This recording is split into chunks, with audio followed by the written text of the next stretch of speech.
नमस्कार, मी मयुरी. तर आज मी बनवलेली आहे पुण्याची फेमस अशी मँगो मस्तानी. फारच टेस्टी अशी ही रेसिपी होते.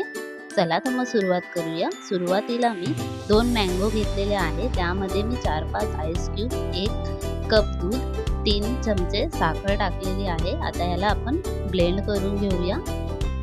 थोडंसं थिक वाटत होतं, त्यामुळे मी अजून अर्धा कप दूध टाकलेलं आहे. तर याला पण ब्लेंड करून घेऊया.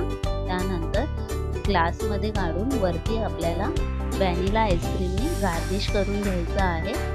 त्यानंतर ड्रायफ्रूट्स टाकूया. पुन्हा मी ग्राइंड केलेला मँगो आहे तो टाकलेला आहे. त्यानंतर पुन्हा ड्रायफ्रूट्स टाकूया. मस्त आपली मँगो मस्तानी रेडी झालेली आहे. फारच डिलिशियस दिसते आहे. अशाच नवीन नवीन रेसिपीसाठी चॅनलला लाईक, शेअर, सबस्क्राईब नक्की करा.